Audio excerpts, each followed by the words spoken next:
opportunity for public comment.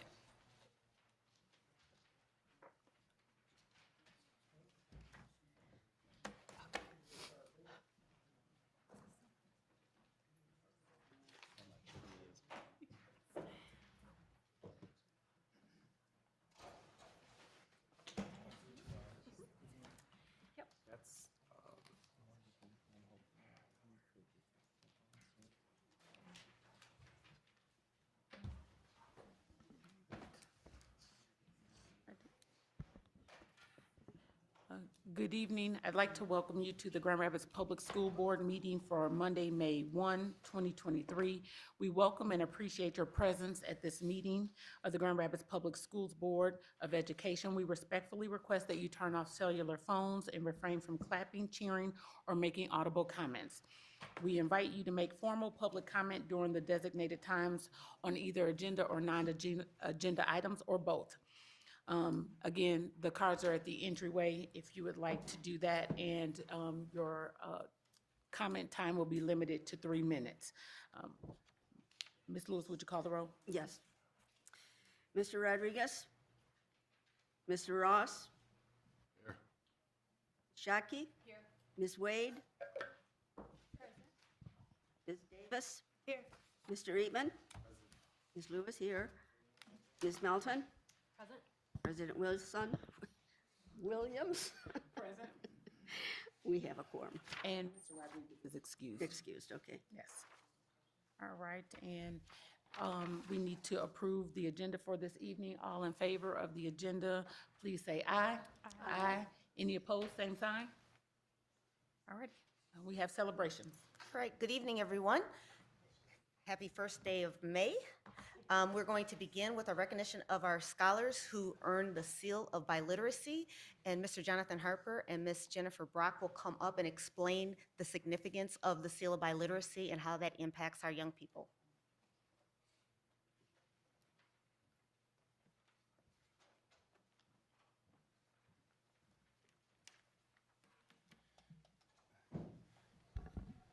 Good evening. Thank you, Dr. Roby, President Williams, members of the board. It's my pleasure to be here tonight to recognize our scholars who have earned the Michigan Seal of Biliteracy. I'm joined by my colleague, Jennifer Brock, who is our Social Studies and World Languages Supervisor.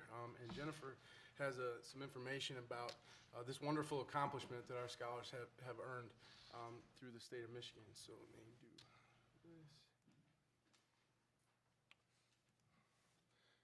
Be able to see that on your screen. Go ahead, Jennifer.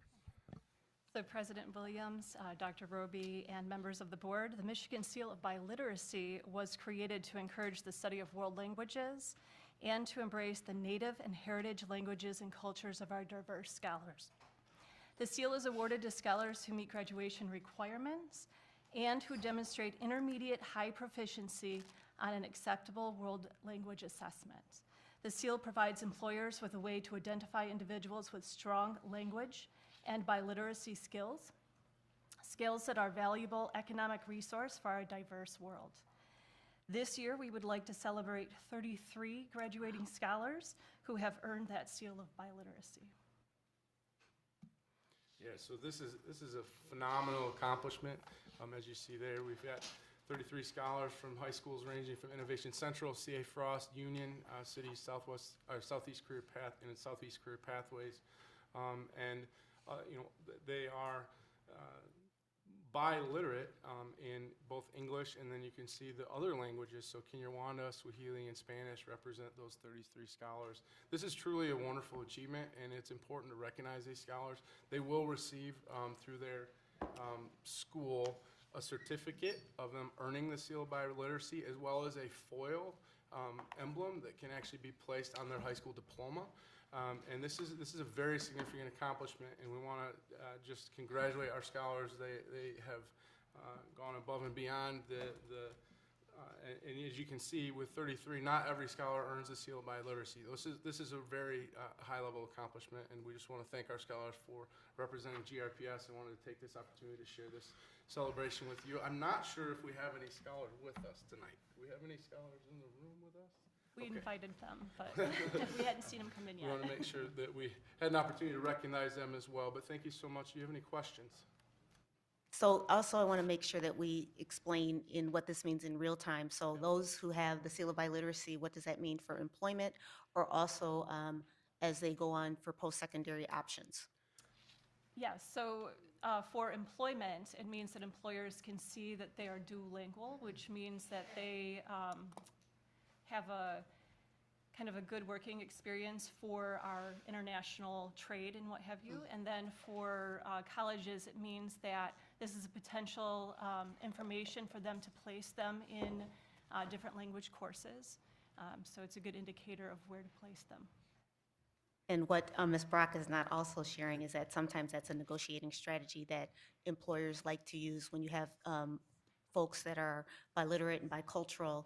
And then the other piece is many colleges will accept those as those entry-level courses so that they can take more advanced courses later on. So Right. there's a savings in that as Yes. well. Yes. I got a question. Is this the high proficiency on acceptable world language assessments? Is that like the AP exams? So we actually use a couple of different assessments that are approved by the state of Michigan for language testing. In our organization, we use Avant, which has multiple languages that can be tested. And we also, this year, we're using another organization called Alta that does some testing as well. Keep in mind that this assessment is for reading, writing, speaking, and listening. So That can be used for the seal. Unfortunately, those tests are typically at the end of their senior year, so they could still apply for that. It would just come a little bit later. Now, do they get, when they graduate from college and they go to a four-year college, will they get credits? I mean, will they earn credits if they go in like this? So that was part of the negotiation. So because they have taken this test, colleges could use that as a determination of what level of college experience in language they could have. So I noticed that, and I appreciate you guys bringing this to our attention and honoring or putting a highlight to these 33 scholars that have achieved this level of biliteracy. And although we might invite them here, this is not necessarily the best gathering space for them all time. So is there efforts or will there be efforts to acknowledge these 33 scholars in front of their peers and family at graduation? If so, how? that is a wonderful question. That was something that we could follow up with as far as what the steps might be for its graduation. We do encourage each building, as the certificates will be distributed at the building level, to do a building level celebration as well. But Mr. Eatman, we can follow up with Dr. Roby on that one as well. So I think two things. One, typically at the end of the year, senior awards and things, there's a special recognition that takes place at these school sites. And the other thing is that, and this is, I'm not for certain, but we can certainly do this if we haven't in the past, is designated on the graduation ceremony, those who have received a seal. Typically, if you look at graduation ceremonies, they'll have those who have been in National Honor Society and other designations. So there's a way to do that as well. And so we'll make sure that Yeah, I reflected. appreciate that. I would strongly like that to be something that we can see. I think it's something to have your name in print that can show that this was an accomplishment to be proud of, regardless if they choose to go beyond and go to post-secondary. But to have that acknowledgement at a graduation in front of their peers and families, it has a different feel to carry forward. So I thank you, and I recommend that. Thank you, yes. Question. My wonder is, how do we determine which students take the tests? So we actually offer testing out of world languages 8th through 11th grade. And so, and we promote that across the district at each building, and then we offer annually a testing out window. So this year, our testing out window was done in March. And so, and scholars test out of all manner of high school credits, world languages being one of them. And so that's one of the processes that they can use. Another process is being enrolled in a dual, like for instance, in a dual language immersion program, can also help earn the seal of biliteracy. So that assessment is available. We can test if there's a request, even for seniors to do that. We are able to do so, but we do offer annually 8th through 11th grade testing out, and that is when those tests are Okay. administered. Thank you. Any other questions? Okay, thank you. Thank you.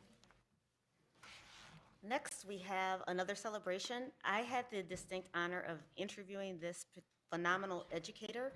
She is our 23-24 Region 3 Teacher of the Year. Her name is Miss Stephanie Nielsen. She is a kindergarten teacher at Shawmut Elementary, and I would like to invite both Miss Nielsen, her family, her principal, Dr. Tim Mabin, as well as Executive Director Beresford forward so that we can acknowledge this phenomenal educator.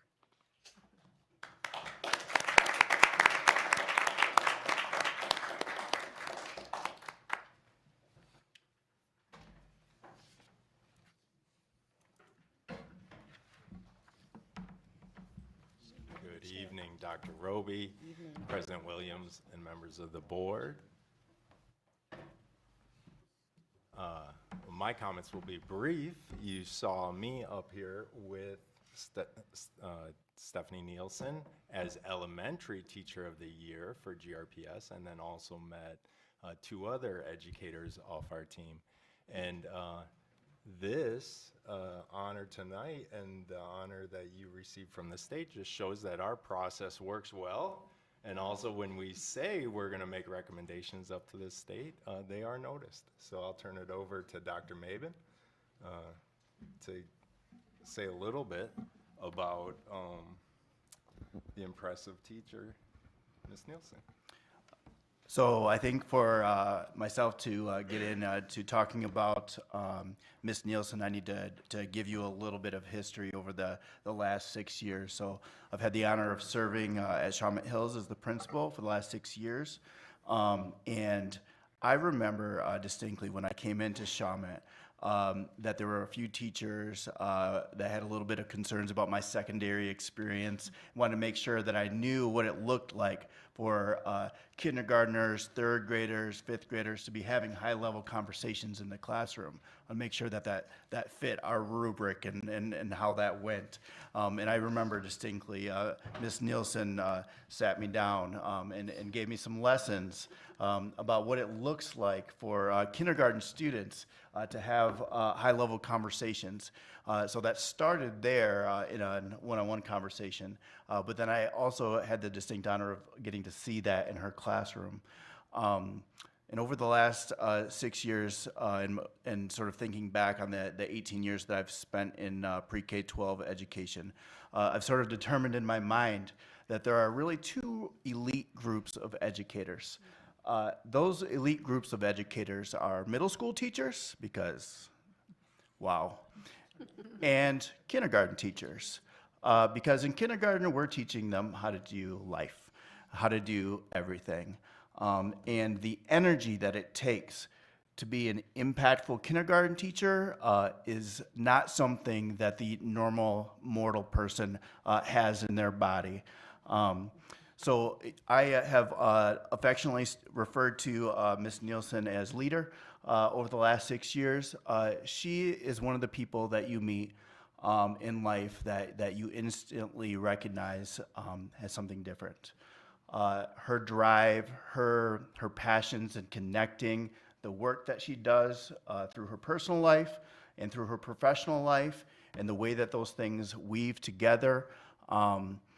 You know, I push my staff to stay balanced, right? Like, I want the 30-year version of you. I don't want the 3-year burned out version of you. I want the 30-year version of you. But Nielsen is one that I think naturally just pushes back on that.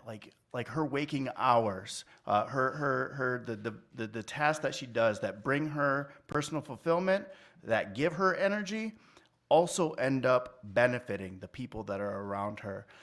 So I am so honored to have been able to place 6 cohorts of kindergartners with her over the last 6 years. I'm so thankful for her thought partnership. Many of the amazing initiatives that we've done at Shawmut have come from sort of that thought partnership between myself and Ms. Nielsen and other leaders in our building, whether it's been trauma-informed classroom practices or place-based education, thinking about, the things that were already in place at Shawmut, focusing on a growth mindset, and having cultural literacy, having those intense, deep conversation about text. There's so many great things happening at Shawmut, and the energy, the passions that staff brings to the table are just incredible. And I will forever, throughout the rest of my career in life, be thankful for the opportunity that I've had to work with her on a team of people. Like, really, when I say I have an elite staff, like I'm not lying to you. I have kids from 9 of my own staff members at my school right now. It's truly a special place, and even in that special place, Steph stands out. And so it is my pleasure to introduce to you the Region 3 Teacher of the Year, Ms. Stephanie Nielsen.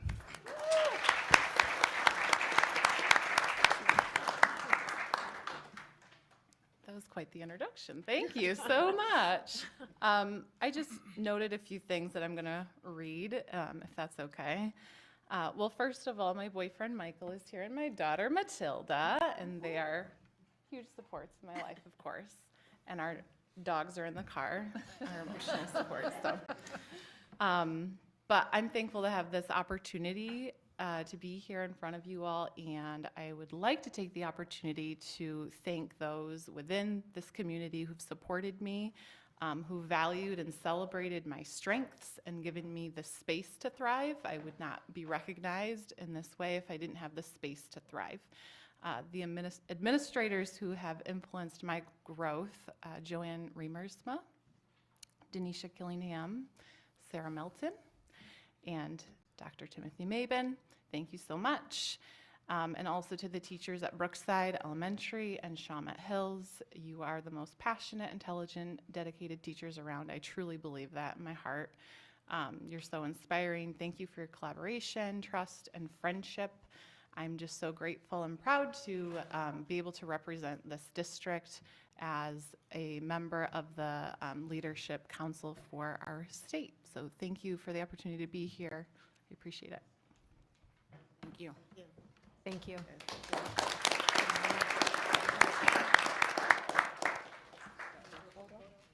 Ms. Nielsen, I think the board wants to do A photo? a photo with you. Yes. Yeah. Okay.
Next on our agenda, we have report from our scholar representatives. So, Ms. Muhammad?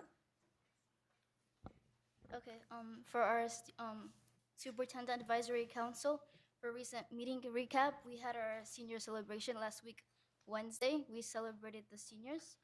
Then we also did this recording video, which was like a mind share video. Then also today was senior field day and we went to Craig's Cruiser, so it was really fun. We got to meet old students and have like a reunion, and it was like really fun for today. Wonderful. Thank you. And Mr. Liggett? So I recently got to attend the Mayor's Youth Council Kids Speak program that they hosted.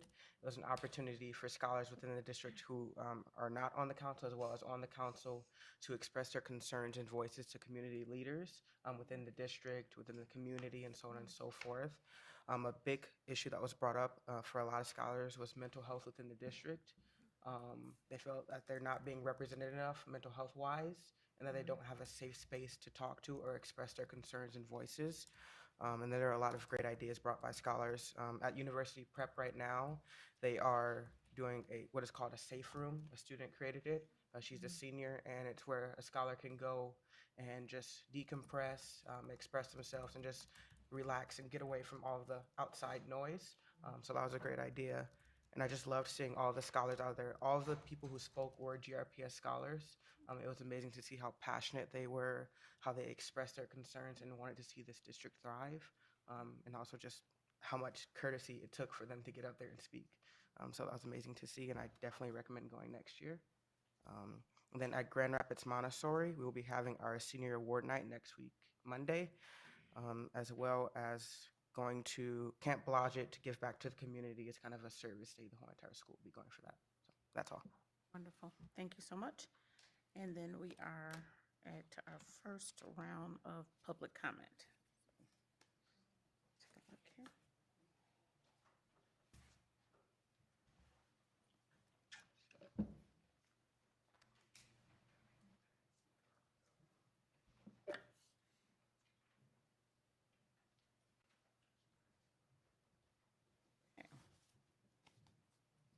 Just want to clarify, did any student turn in a card? I don't have any marked, so I want to clarify that.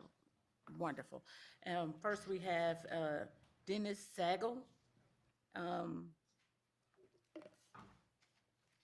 This is Basita V. and Barb Sagal. You can come to the front table, and Ms. Lewis is going to read a statement with regards to the open comments, the public comment. Individuals will be invited one at a time to the speaker table to address the board during the designated public comment agenda item. Public comment is limited to 3 minutes per person. You will need to state your full name before providing your comment. We will then start the timer at the beginning of your public comment time and provide you with a 1-minute notice by flagging a red card indicating 1 minute remains. You will need to complete your comment time upon being notified that 3 minutes have passed. Board members do not respond to public comments. Concerns will be brought to the appropriate staff. We value your input and thank you for sharing with us. Okay. Dennis and Barb, you can take the front table, and you go, there's 3 seats. You can come right on up.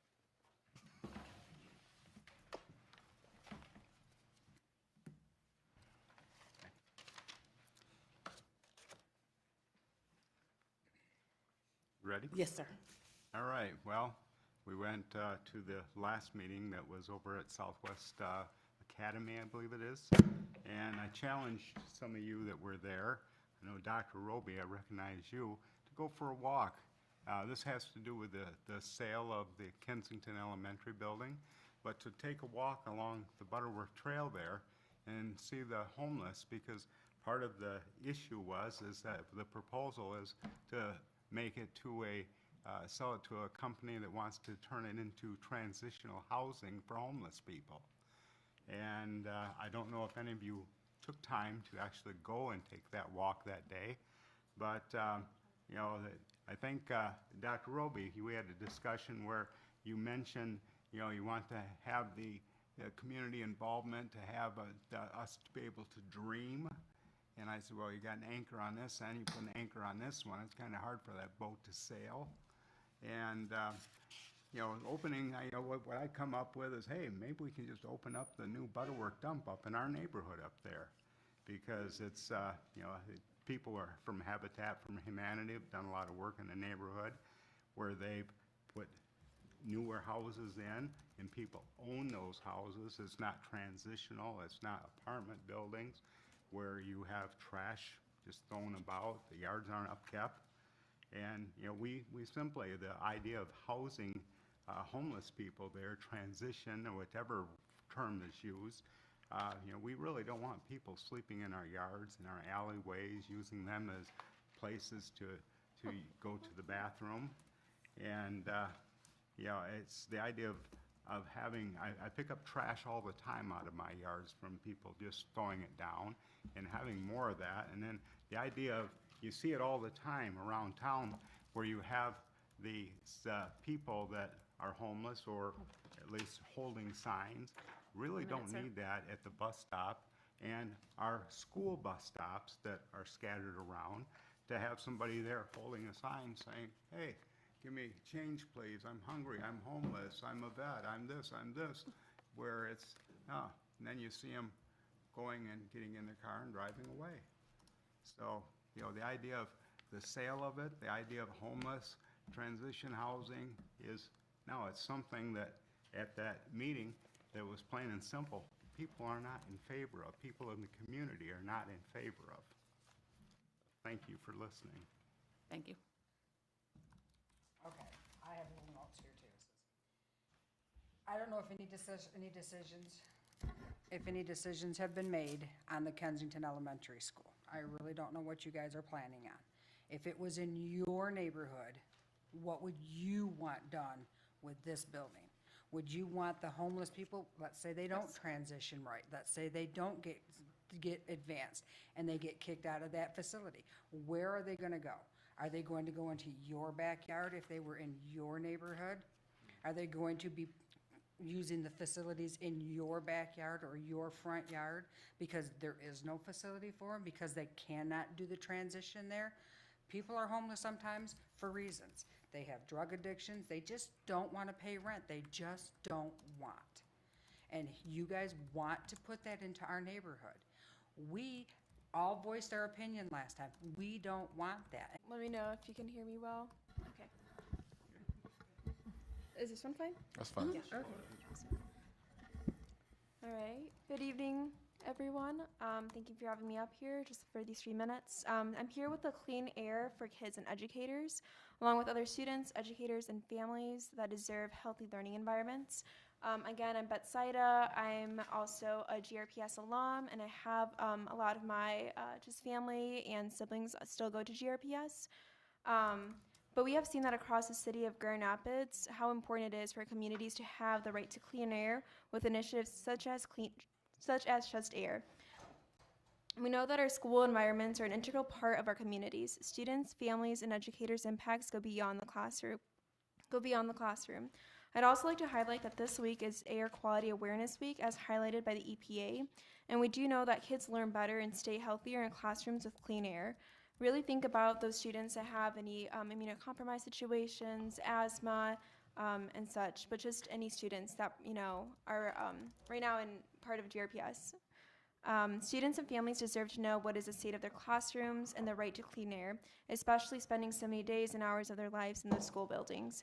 This is an issue that became really alarming to me when a student from Southwest told me that another student had passed out due to the high levels of CO2 in the air. But that's why I'm here to bring up an opportunity for our district to really commit to students and educators' health by signing up to the free indoor portable HEPA filters with MDHHS MI Safe Schools Air Ventilation Program. The deadline to apply to this program is June 30th.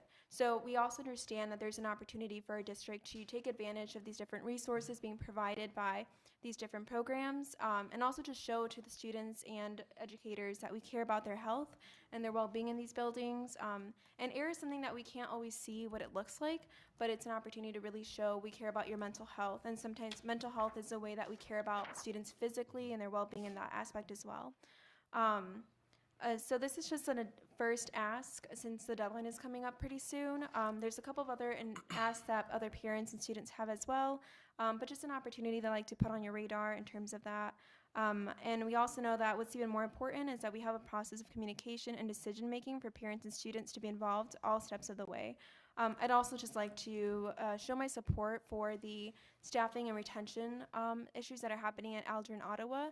Just the need for further investment in those southeast side schools, and just for those students, staff, and parents that deserve to know what's going on in their schools. Part of mental health I've heard from other students is the connection that they have to their administrator, their teacher, other folks in their schools as well. Understanding how that can be a mentor and really an advocate for students that really see them grow in these different parts of their lives as well. And also just my support for those students that are organizing around school lunches too. Thank you. And we have the secretary's report. We have no secretary's report tonight. All right, committee chair updates. Academic achievement, Mr. Ross. Yeah, we last met on April 18th. The primary topic of that day was an overview on our K-12 mathematics plan, largely around the teacher education component. There's a 3-year program that we're getting ready to launch, I guess teacher professional development, I guess I should better say. 3-year program that we'll be launching called GRPS Mathematics Fellows. It's going to Ask actually Dr. Lovelady Mitchell, who is the teaching deputy of K-12, to come up and provide some extra support. Well, thank you. Oh, no. Could have brought a microphone to her.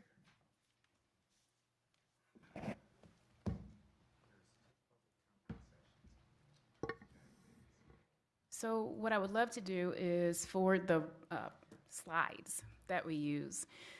But Teaching Works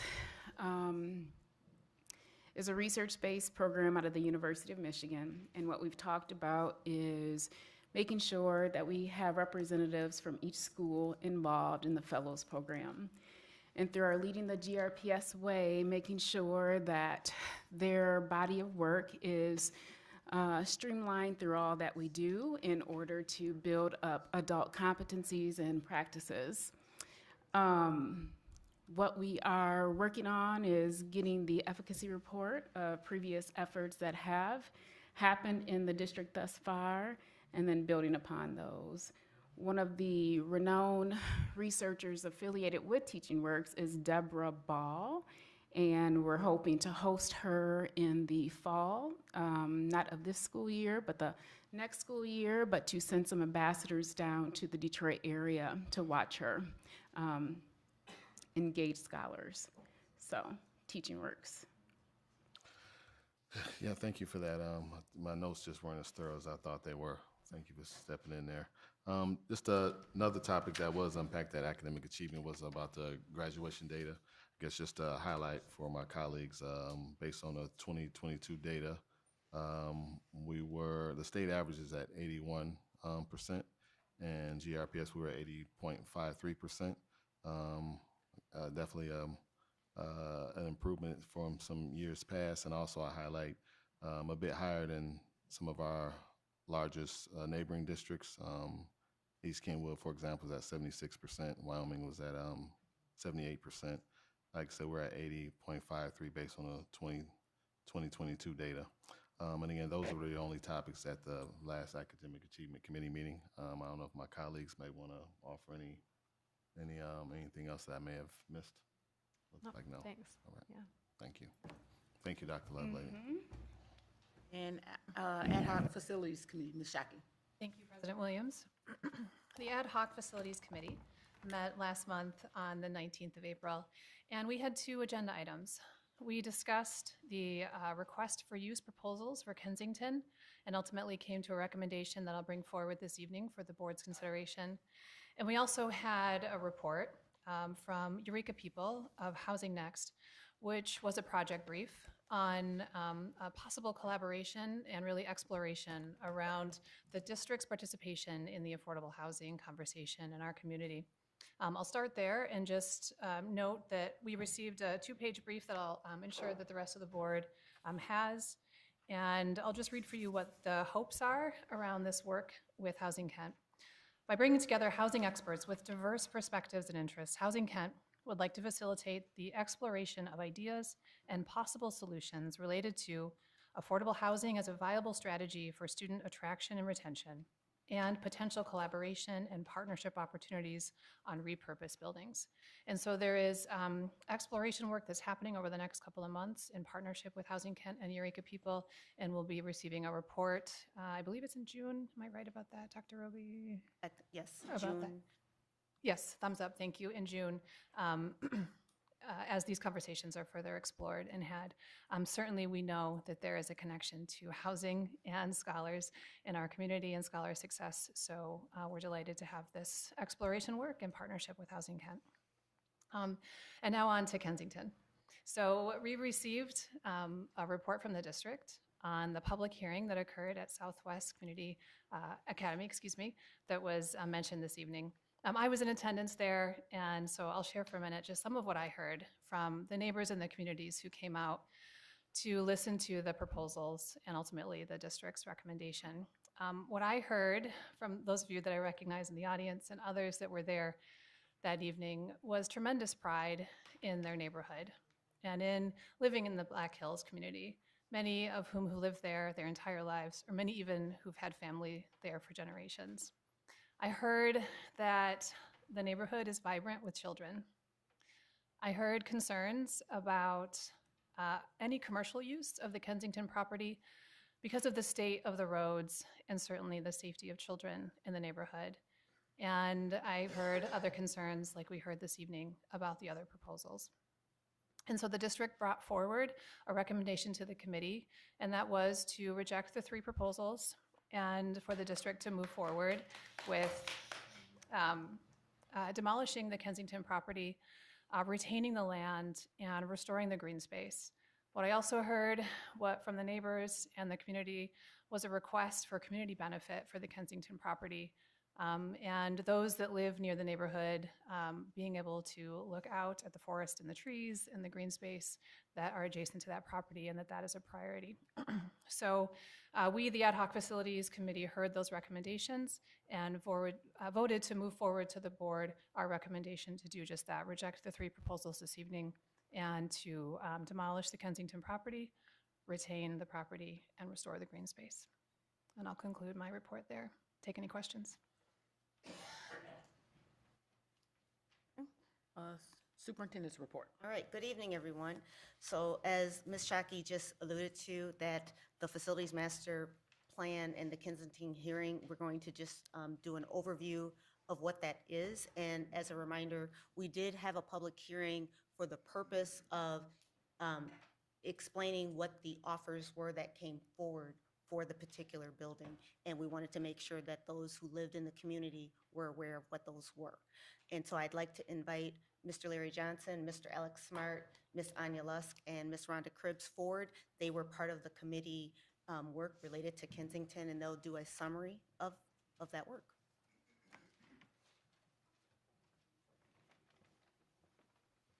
I'm sorry, Superintendent, did you say this is on them regurgitating what the engagement process was, or talking about the engagement process? Yeah, we're going to talk about what the engagement process was, and I'll fill in where.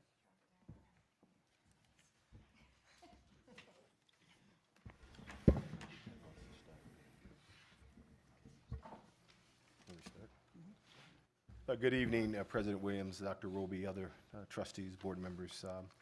At the direction of the superintendent, committee had an opportunity to look at and put out a request for a use for the Kensington property located at 1031 Kensington Avenue Southwest. And as you know, we previously shared, and as Mrs. Shockey shared, we had received 3 proposals to utilize that property.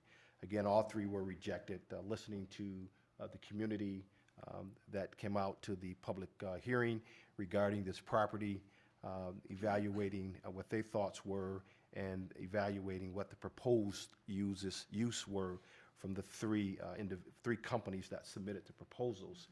As a result of that, we brought forth to the Ad Hoc Committee what Mrs. Shockey had shared with you was to return this, was demolish this building and return it to green space. I mean, this has been a considerable and long discussion, not only with this board, but previous board as well. And we felt that the recommendation that we brought forth was our best work. But to get to that point, there was a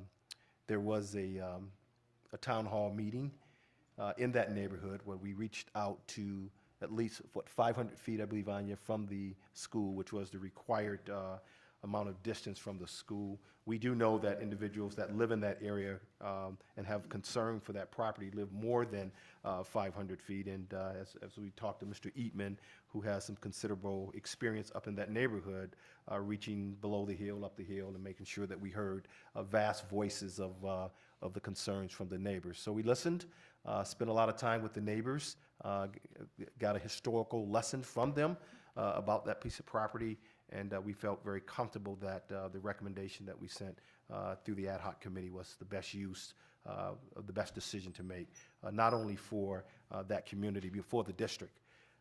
The building has sat empty for some time. From a operations or facility standpoint, a considerable amount of break-ins in the building. Recently, last month, I think we had at least 3, and our concern is the amount of damage that's beginning to occur inside of the building. And with all our efforts to increase security and reinforce some of the doors and windows, it's almost a weekly run for us at late night where someone is in that building. And our concern is that someone will get hurt in that building with the amount of damage and glass that continues to be broke inside of the building. And so we, talking with Mr. Smart, we just didn't think that we would, as a district, would be able to put that building back online for any district use, and that returning it to green space and holding that green space to the appropriate time would be the best decision. And so we move that decision forward for you to make a decision on.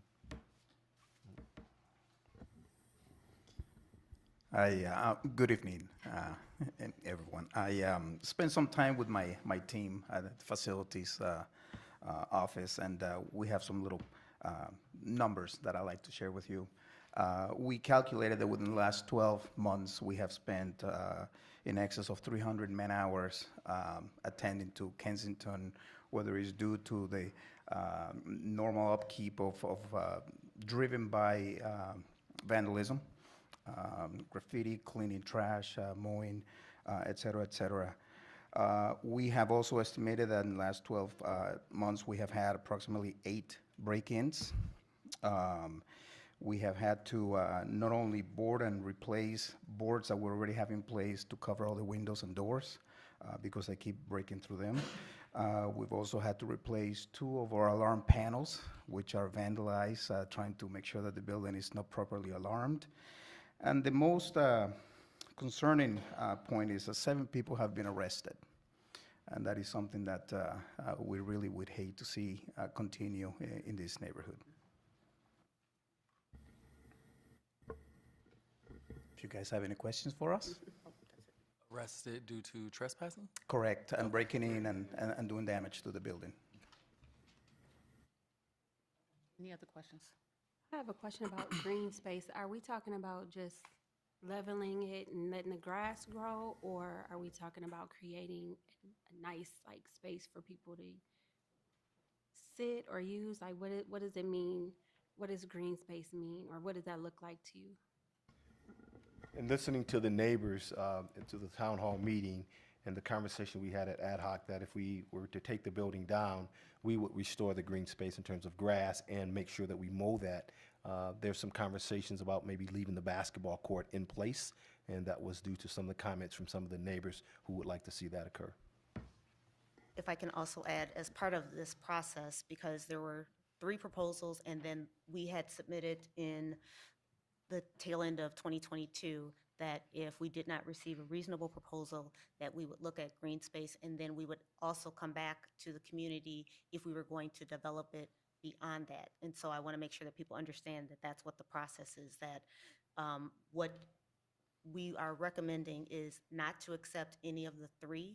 We'd like to level the building, make it green space, and then come back and say, now what are some ways that we can redevelop the space, and that would go through a separate process. And I know that it's kind of long, but we want to make sure that people understand what the steps are. So my question for the 3 of you, or the 4, I should say, more so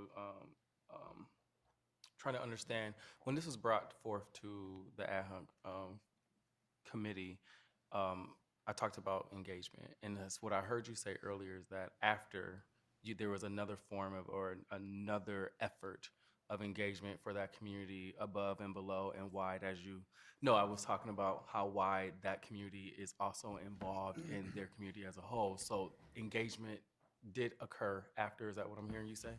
I believe our communications department did send out some additional, I think over 1,500 postcards encouraging families that if they had some additional comments they wanted to make, then this would be the place to make those comments. Okay, and we receive we received the same amount of feedback or regarding what was done the first time in conjunction with that? I'm trying to make sure that we're tracking what we're saying we're doing right. So as a result of, were they engaged?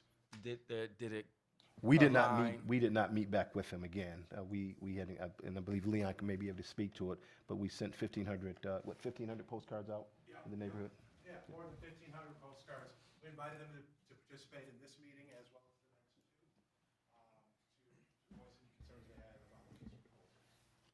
We also emailed everyone that participated in the initial, those that we had their emails, inviting them to be here to address you this week, next weekend, the 15th.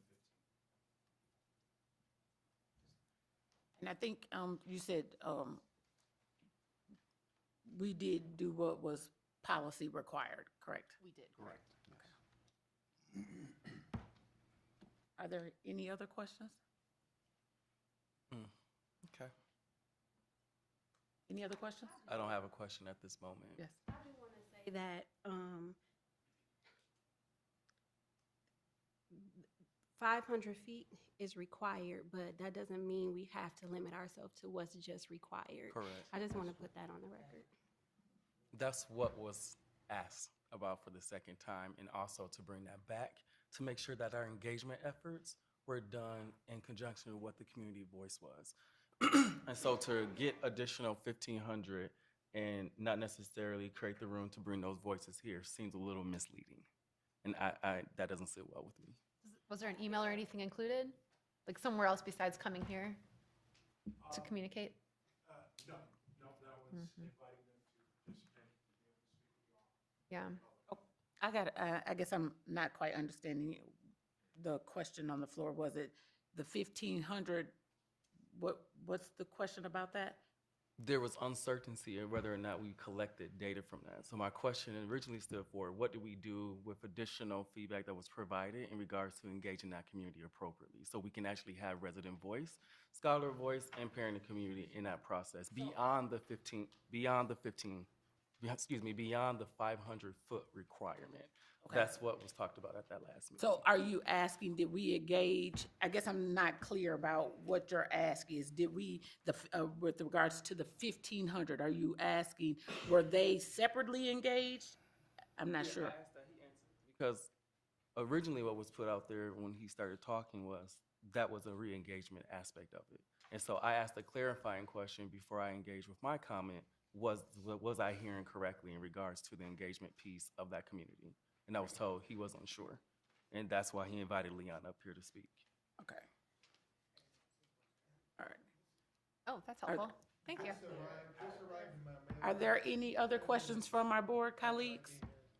Sir, no outburst in, please. Any other comments from board colleagues? Well, so there was no way to communicate besides coming. And our website is not, right now, you're not able to communicate with the board members. I've had several people email me over the last week and a half that we're not accessible via email at this point. So that might just have caused some confusion, especially if the paperwork just came today. So I just want to throw that out there. They're not working right now. So I've had many people email me over the week and a half trying to figure out how to access us. Okay, yeah, that just could have complicated it. Any other questions with regards to the report or recommendations? All righty. And Dr. Roby? I don't have anything else related. Oh. Can I call a point of information? No, sir. Can I call a point of No, sir. We're in the legislative Thank you. Dr. Roby? Yes. The gentleman had a clarifying question.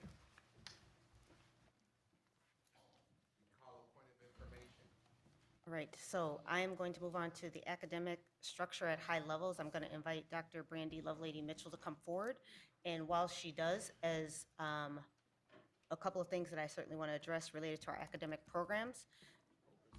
Yes, there has been some leadership changes that are aligned with our district strategic plan and our vision of our work. The fact is, as you've heard, we have many buildings, too many buildings for the number of staff and scholars that we have in our buildings. We have listened and will continue to engage our community related to our schools. This includes reimagining curricular programs, how programming has been offered, and we will continue to build this out. Dr. Lovelady Mitchell and members of our academic, school district, and school level teams are shaping what this will be.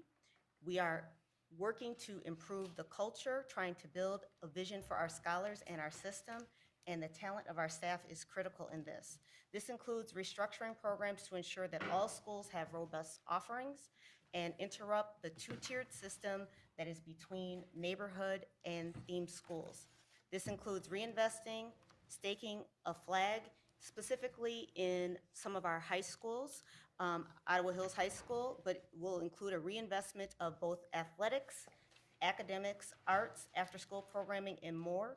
More details will be available in July, and one of the things that we are doing is focusing on building the energy around that, excitement, and offering voice that inputs and input for the planning process that is aligned with our strategic plan and our facilities master plan. Dr. Lovelady Mitchell and Dr. Nelson will provide just a high-level overview, and there will be more details to come specifically around the academic programming that you can expect to see for the 23-24 school year. Okay, so the Eureka Group has been engaging our scholars and our families in the name of ensuring that the net was cast wider than the folks that showed up in our traditional surveys. And so a preliminary report will be sent to me by the end of the day that will help us in terms of shaping the academic programmatic pieces related to reimagining GRPS with us. The 19th is when we'll receive the full report. And as we have mentioned before, some of the big buckets that you'll see in the report include academics, athletics, after school, before school, and some of the other things that we know make up a great quality scholar experience as well as faculty experience. It's been engaging, listening to staff during the day through the medium of our consultants, but also engaging through staff meetings and et cetera. And so at the highest level, that's the work that's being done. A report out during the work session. I believe next week actually is when you'll hear a little more about that. Now, the other exciting news that we're here to present on is one of the most sacred cows of a PK through 12 system, and that's the graduation schedule. And so with that specific piece, Dr. Carl Nelson has the schedule and some highlights. Good evening, everybody. Dr. Roby and President Williams, members of the Board of Education. May is a time to celebrate. There is no doubt about it. In terms of our young people, watching them walk across that stage is a highlight. It is a blessing. It is wonderful to see the celebration that happens in May. Presented to you is a calendar schedule of our rehearsals and our ceremonies starting May the 22nd.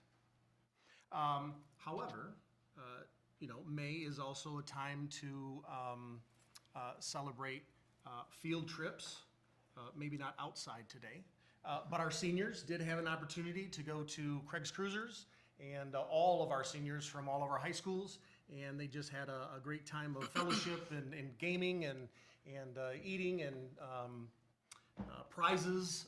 It was just a good time for them. So definitely a blessing that we have for our young people. So you will also see at the bottom of that page, the last day for seniors is Friday, May the 12th. We start our ceremonies on Monday, May the 22nd, and we will have 2 ceremonies every day for the week. We will have one at 5 and then one at 7, all the way through. We have rehearsals prior to. We are hoping that all of this weather that we're getting now goes away, so that sun comes out and we have wonderful weather. We do have a rain plan just in case, but I almost hesitate to even say that 4-letter word because we do want the sun to come out for our young people. If it happens that we have some inclement weather, we will have our ceremonies at City Gymnasium. Okay? A little bit different, but it will be the same day and the same time. So we will not have a rain date. Excuse me, I said that word. We will not have an inclement weather date. We will have same date, same time, different venue. Questions? All righty. Excellent. Thank you. Next on our agenda, we have action items. The first up is the purchasing agenda. Colleagues, are there any questions with regards to the purchasing agenda? I'll motion for approval. I'll support.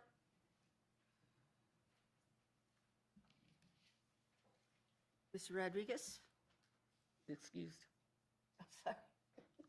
I'm sorry, but did the motion, we have Jen and Kim, right? Second, okay. All right, he's excused. Okay, Mr. Ross? Yes. Ms. Shockey? Yes. Ms. Wade? Yes. Ms. Davis? Yes. Mr. Eatman? Yes. Ms. Lewis, yes. Ms. Melton? Yes.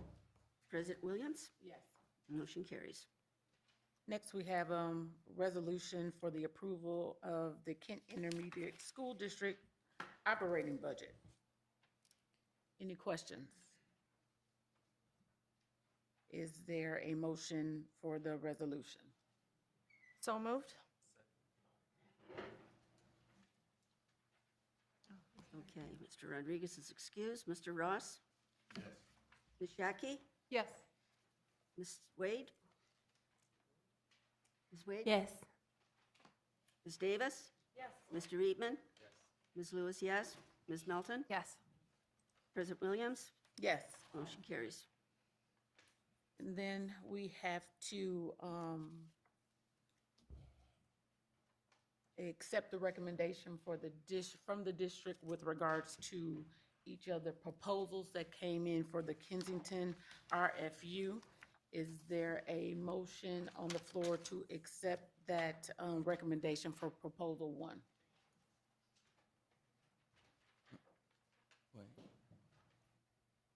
So we received the proposals, we've reviewed them. We have the district's recommendation before us, which is to reject the bid. So we have to approve them individually, approve that recommendation individually. So proposal 1, I'm asking if there is a Motion to reject proposal 1. Oh, you said approved. That's what threw me off with it. in reverse. Support. Thank you for, y'all don't like my word, okay? Make it anyway. All righty, and so. Yes. Ms. Shockey? Yes. Ms. Wade? Yes. She said yes. She said yes. She said yes. Ms. Davis? Yes. Mr. Eatman? Yes. Ms. Lewis, yes. Ms. Melton? Yes. President Williams? Yes. Motion carries. Excuse me, are we able to possibly say what each proposal is, at least the name for the audience?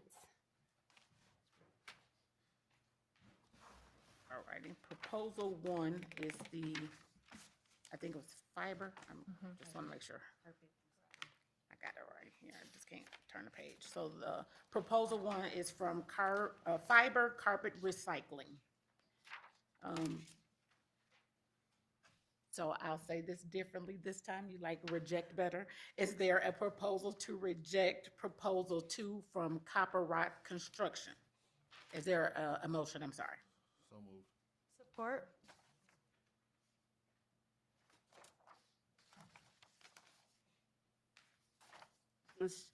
Mr. Ross?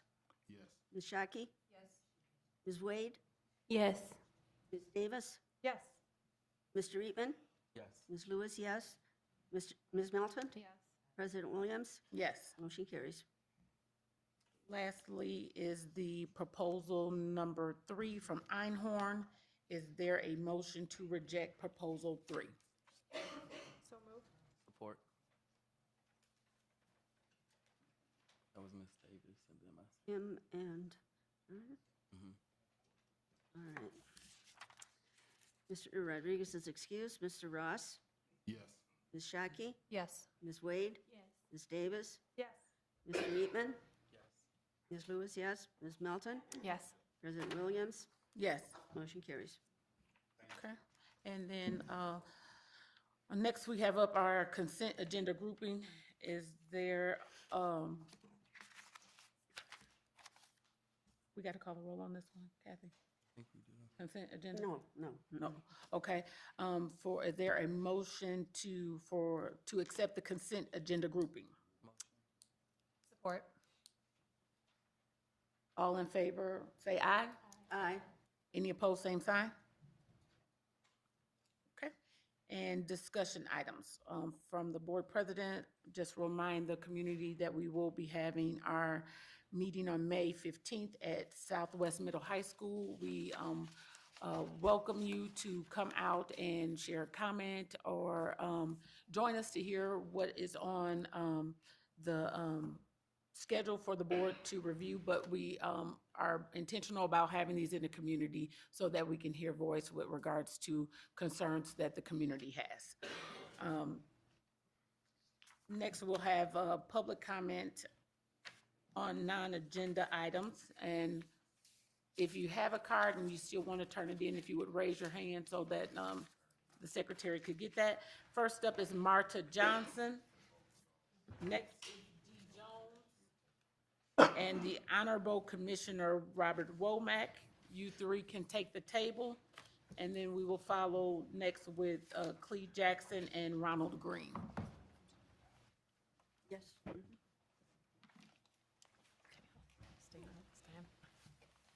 I know.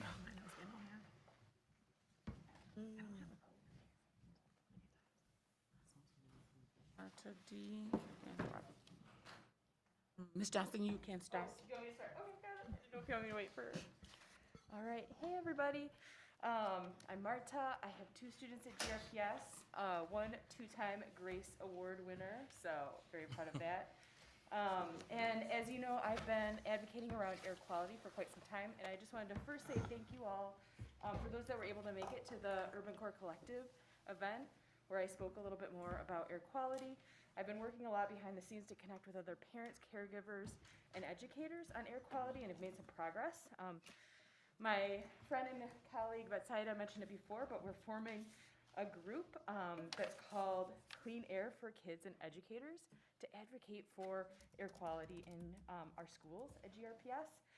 And I'm really excited to be working with all of these other parents. One, because they have the creative people thinking of acronyms like CAKE for air quality, which I love.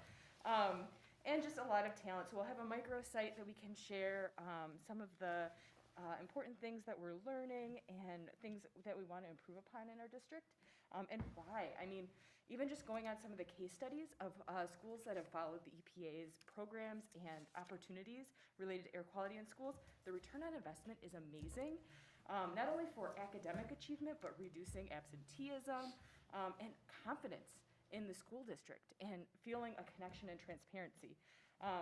So I'm really excited to continue to move that forward. I'll be reconnecting with Alex and Matthew to continue that advocacy. But the first thing I really want to make sure everyone knows about is a free program to get filters that are for free, free again, I'm stressing it, in every classroom and room in school districts. It's through MDHHS.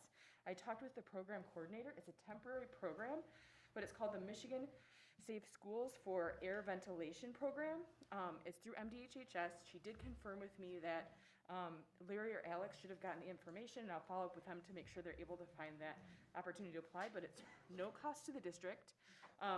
and it's something that we can get immediately improve the baseline air quality for all students. I also wanted to support the further investments in Southeast schools, specifically Ottawa and Alger. These are badly needed to address the discrepancies between theme schools and neighborhood schools. I think every school should be a special school, and I think investing and really supporting these students is so critical. And I just want to also say there are a lot of unhoused or housing insecure students at schools throughout GRPS. And for anybody that's in this room that might be experiencing housing insecurity, I just want you to know that you are valued and we want you here. Your success is our success. And that's just what I want to say about that. Thank you. Thank you. Mr. Jones? For our speak, I signed up for public comment on agenda items. If you look at my card and I didn't get to speak. I don't see that esports is on our agenda. No, I know it wasn't, but I did have a public comment I wanted to speak on the. Okay, because I'm actually going by the comment that you put at the bottom as well. So it's a both and. So if you have this, you have to really clarify that. Because when I'm looking at this, I'm looking at the checkbox, that's one part of it. But as well, when you're putting at the bottom, I'm looking at that to confirm that you're talking about an agenda item. All right, So, cool. And Every you want time your, I fill out the you cards, want, though. you want to speak? I do want to You want speak your on 6 both. minutes? I want my 6 minutes, please. Absolutely. Thank you. I appreciate the transparency. How you doing, everybody? My name is DeAndre Jones. I'm a passionate entrepreneur and visionary that is on Microsoft, which is a $2 billion actually $2 trillion company. I did that from an interview from Wood TV 8, speaking about esports here in the second worst city for economic development. And I just don't like that I'm so passionate that I spent hours and hours and spending my time, gas, and everything that I have to serve my community, to create opportunities for youth in this community. If you look at my Facebook, I'm a very extremely passionate, genuine, authentic person. I've never faked my persona or anything. I've drove so far to Ada, to Lowell, everywhere that I could to get resources for these kids, for the youth, regardless of ethnicity. I drove so far, you can look it up. It could be a documentary. People literally told me this should be a documentary. How I literally created, how I fundraised $7,000 in 90 days in this community, which is hard to do, to create an esports competition that was completely free. And I didn't have a lot of kids from GRPS there. GRPS there, why? I had 46 people sign up. It's 17,000 kids here. It's 17,000 kids here. Do y'all feel me? Because I did everything that I could for this community. I'm very passionate. Why is Kid ISD trying to work with me? Why is somebody seeing my news interview and saying that we have a high school esports league with 20 schools? Why am I on Microsoft? Why am I on a global esports platform? I'm black. I'm black and I did everything that I could for this community. Everything. I put my love, passion, and tears into this because I'm tired of people struggling. I'm tired of this messed up school system. I'm tired of inequities. Man, look at, I just got a card from The Economist, somebody from London. Literally was talking about gaming. This is the second worst city for economic development. Do y'all feel me? Do you know how hard it is? That's impressive. That is very impressive. You can't tell me that I don't care about nothing but this community, these kids, the youth, the next generation. I went so hard for the community. Y'all need to feel me because I feel like y'all BSing me. Yes, I may share thick girls. Yes, I may say explicit things, but I'm human just like everybody else. I have needs, I got wants, I got dreams, I got passion, I got things that I want, just like y'all when y'all was a kid, just like y'all when y'all was a teenager, just like y'all when y'all was in college. I worked so hard to break barriers. Do y'all know I had $3 billion companies at my esports competition. If you would have seen it, it would have been beautiful. Y'all didn't even come support. And I did this for the community. Dude, I'm on a global platform from here. From that TV, the same guy right there that's doing it. He was the same guy that literally gave me the interview and it blew up in the same day. Man. Listen, I'm extremely passionate. I'm not fake. I can't, what y'all want me to do? I don't wear a mask. Do you feel me?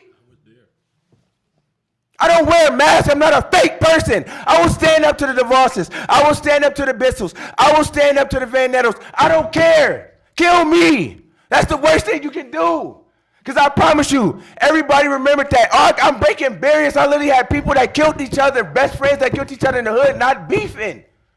Do you know how powerful that is? I'm really in the hood at 4 a.m. and the police officers is telling me, D. Jones, go home. But I want to be out there because it's thick girls and it's fun. And I like to enjoy it just like everybody else do. The only thing that's different is my ethnicity. I'm no different than y'all, except for I stand up and I got a lot of passion and I'm not scared. I worked so hard. I promise you can look at my Facebook, everything, my LinkedIn, everything. I went so hard to create opportunities for these kids, for the youth.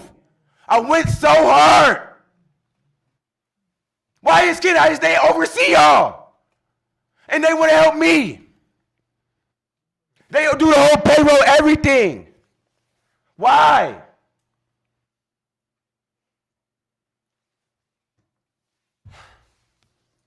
And then GRCC's president, they don't even have an esports program there. But you know what GRCC's president asked me? D. Jones, can you help us create an esports program so we can have the high schools come to our school and do esports? Do you know the opportunities? I have Ferris State University, literally a college that has one of the best esports and the only esports degree in the state. Helped me put together an esports competition, was educating young white moms, young black moms, young Hispanic people, people from all backgrounds and ethnicities. They have the only degree and they literally came here to help me put a competition on. You can't tell me that ain't powerful. Grand Rapids Gold was right next to McDonald's. Now they partner because of my competition.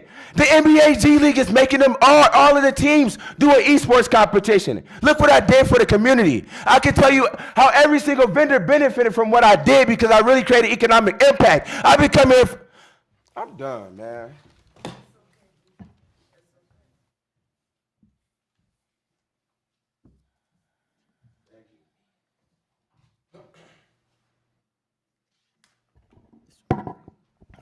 I'm Honorable Commissioner Robert Womack, and I did have a chance to DJ at the ES competition for D. Jones, and it was a great event for the children. I'm here today to speak about Stephanie Davis, who came in 2019 to Ottawa Hills High School and became the principal. She came in 2019, so she came just at the cusp of the pandemic. So I look at some of the contact points for information as decisions are being made, and I think that should be taken in accountable if we've really given her an opportunity to turn this school around, considering the pandemic. Also, I just want to thank Dr. Roby for her service to the community. Dr. Roby actually came here in February, I believe, of 2020, also at the cusp of the pandemic. So I really look at the school board members who've been here, that have been in this community all of these years and had a chance to see this transition through the pandemic, seeing the historical outlook of Ottawa. I've been coming to the school board since we tried to save the Grand Rapids City League. It was one of the things that was said was going to turn this Grand Rapids around. The community, we came out and we say, hey, we need our city league because the ecosystem of Grand Rapids Public Schools had created such a competitive academic system, such a competitive athletic system, that all of us as children wanted to jump into that ecosystem, sometimes not for the educational reason, but just because it was such a welcoming environment. It was part of our lives. It was part of our parents' legacy. I know we got a school with a capacity of 1,868 children with about 385, so a quarter of the buildings filled. So I know student retention is so important. But if we're going to have that student retention, then we definitely need the community to be heard. We need this board to pick up where we've come from the last two meetings, speaking as community members who are concerned with our children's education and with Ottawa Hills, which is a landmark in this community. We need our school board members to take that up, to start talking about reconsideration, and not only the reconsideration because, you know, we don't know if decisions will be reversed or not, but getting more contact out here to let the community as a whole know what's going on, because we're getting a lot of questions. But I am here to support Principal Davis, this administration, and say we have some societal problems when we have 94% poverty rate in a school. So I think as we begin to talk about us as a society, and all of us taking our blame to help these urban schools and not leaving it on the back of our principals and our administrators, as I've always said, I don't want them to be scapegoats.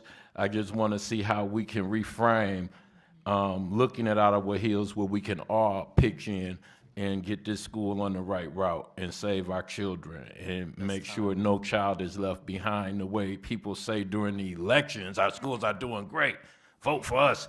We're off the school board. We want to go here, there, there. And then after the election, we start to talk about the real systemic problems that are here. Just want to say I'm willing to help, and let's all get involved. Next, we have President Clee Jackson, Ronald Green, and Orina Brooks.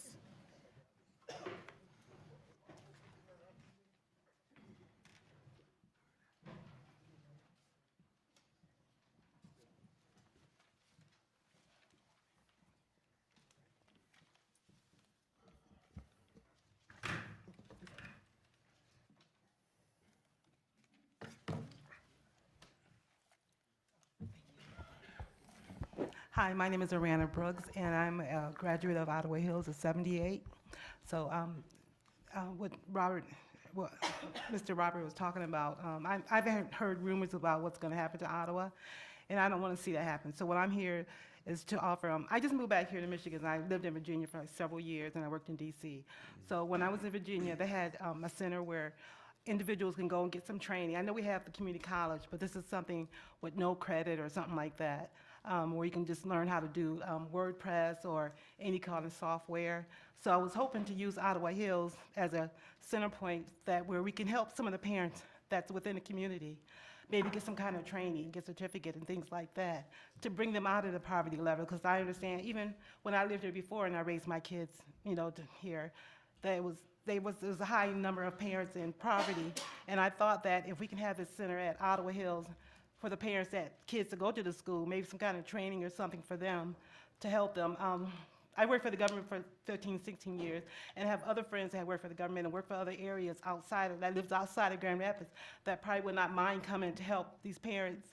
So I was hoping that we can maybe take it and maybe get some kind of training program for them with that in Ottawa Hills to help them. I know you're probably still working with the GED, things like that too. Maybe they can include that, but even start business or something. So I was hoping to use Ottawa Hills for that. And I know there they charge a certain amount of fee because you have to pay the teachers or whatever too. So they may generate some revenue in Ottawa Hills. So we can use the part that you guys are not using. You know, I can put some things together and talk to the center in Arlington, Virginia, on what they did, because it's within their school district that they're using the school to do the same thing. And then when COVID hit, everything changed. But if we can get something like that going here at Ottawa, I don't want to see it be shut down or sold to developers or anything like that. So I'm just here to try and come up with some ideas to save Ottawa Hills, maybe to bring more kids into Ottawa Hills too. Maybe they see what we're doing there, and maybe some more may want to come and join us.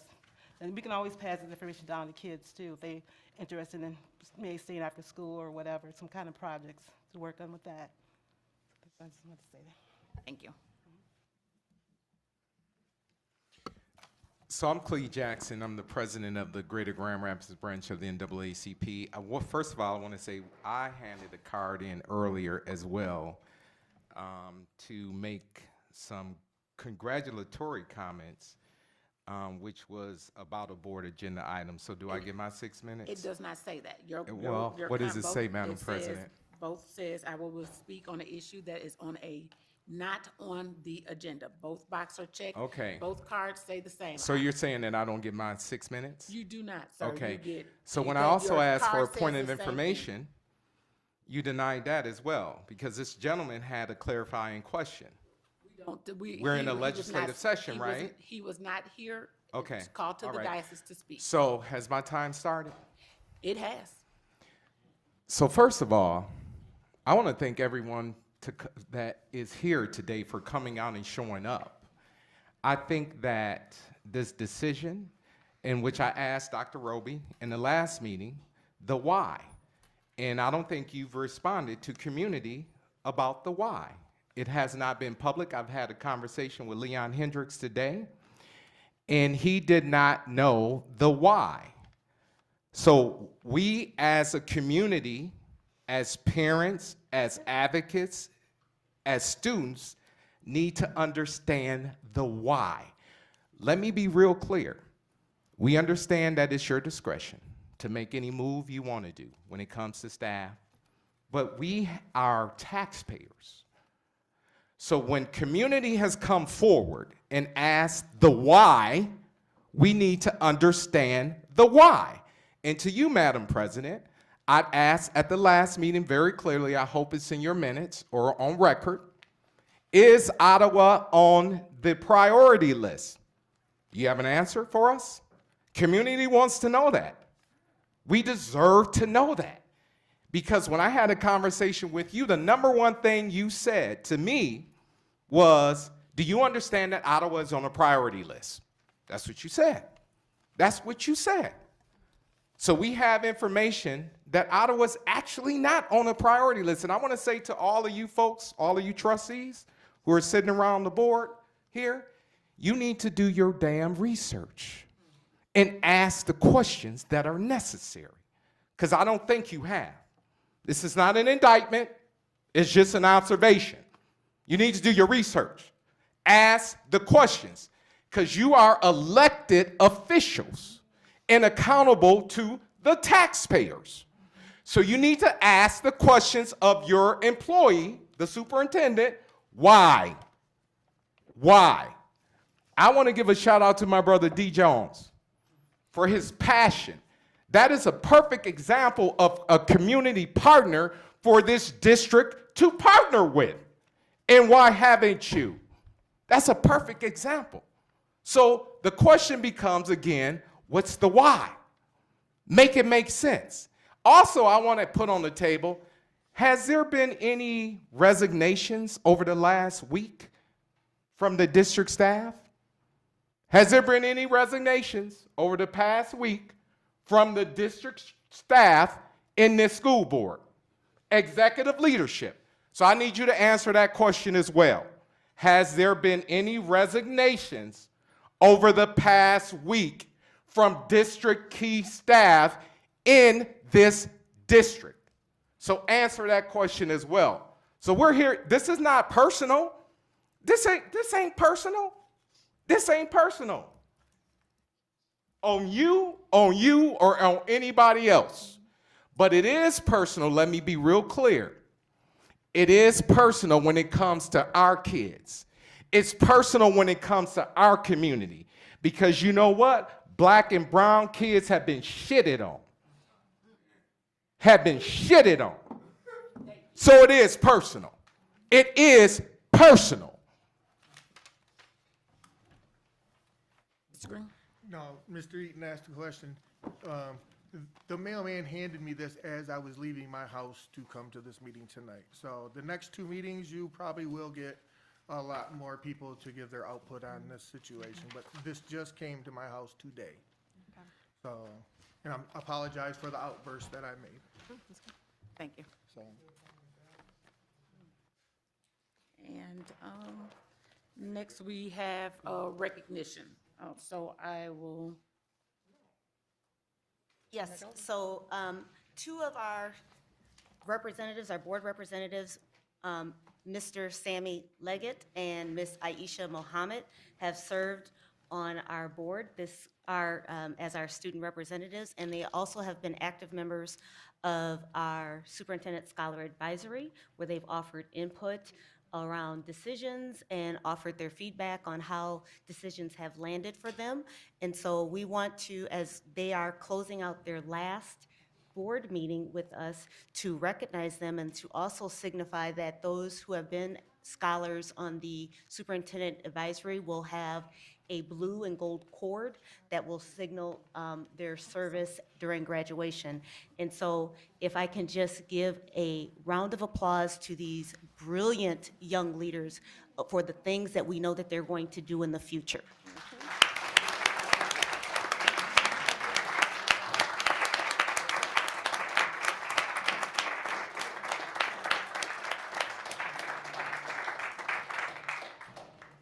And to put them on the spot just for a second, because again, they have offered their opinions, they've offered feedback on various topics. Just please share with our community what your plans are for after graduation. So Aisha, if you want to go first. Okay, so my plans are to go to University of Michigan and pursue a career in the law field. So I plan to become a corporate and immigration lawyer, and I hope to pass the LSAT and actually get on with my future. You're going to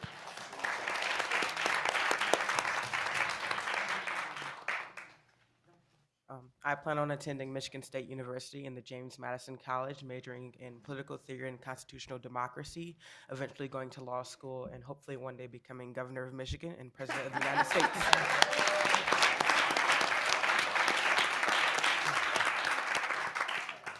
Again, we are just very proud of these young people and know that they will continue to do phenomenal things. This is just the stepping stone, and know that you will be that immigration attorney, and I cannot wait to call you Governor Leggett. And soon president. Any superintendent comments? That's it. All righty, and then we will go with board comments. So for our student reps, the last time, Ms. Muhammad, do you have any comments for us tonight? Well, my comments are just like thanking the board, like thank you for like allowing me to be here, like thank you like for like allowing me to like listen to all the public's like comments, like getting a chance to do that's been like really amazing. And actually like just like sitting here like listening to like everything that's going on, it's been nice for me. So thank you for that. Thank you. Mr. Liggett? Yeah, it's very like monumental to me. It's been an honor to be up here and represent the students, but also learn so much from all of you, from the board to Dr. Roby, just the passion that you have for us scholars and listening to our voices. It's just been an honor for me, and I'm definitely going to miss coming to these. I'll be back, but yeah, just thank you. Wonderful, thank you. Ms. Melton? I know we shared last time a board statement that I just want to reiterate because I take it really seriously, and I know that there are a lot of things going on right now that are difficult for a lot of community members. So I just want you to hear that our commitment is to transparency in this process, even though it's hard, and that we will continue to work together to implement meaningful change. That's just a small part of our board statement that I want to reiterate and know that that's difficult right now, but thank you for being here. Mr. Eatman? Yes. There were some comments earlier made in regards to our unhoused population, and I want to reemphasize something that I forget your name, so I apologize. That she made in regards to this is a vulnerable community that are not second-class citizens by any means, and so we have resources to citywide to continue to put resources into this vulnerable community. And I just want to emphasize that because you never know who's experiencing homelessness, even the students. And so to be mindful on how those words can be piercing, especially to young minds in regards to speaking to our unhoused. So just want to make that comment. Thank you. Ms. Lewis Downs? I want to make sure that Mr. Leggett knows that I will be voting for him. Yeah. Because he's going to Michigan State, I know he'll be a great governor, so thank you. Mr. Ross?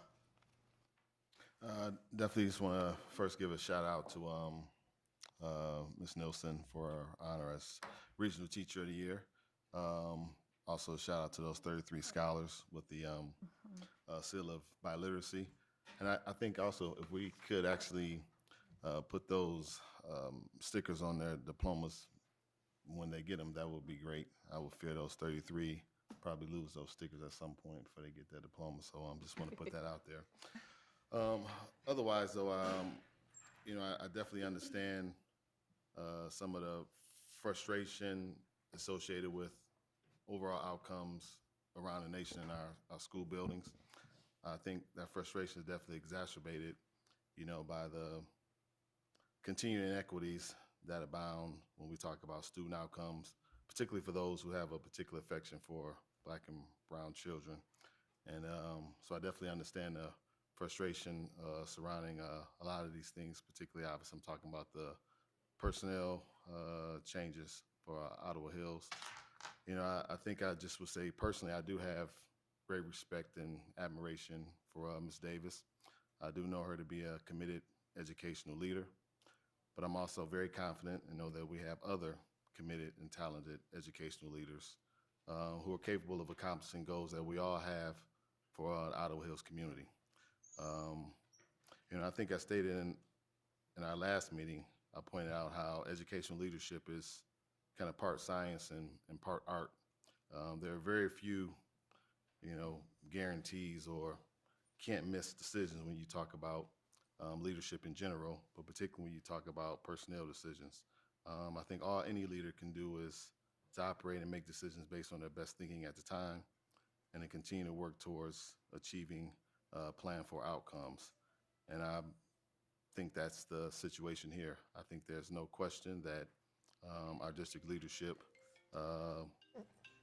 is doing what I think needs to be done to achieve some of these hoped for outcomes and hopefully mitigate some of the frustrations that we all have as far as education outcomes for our Black and brown children, in this case, particularly those on our southeast side.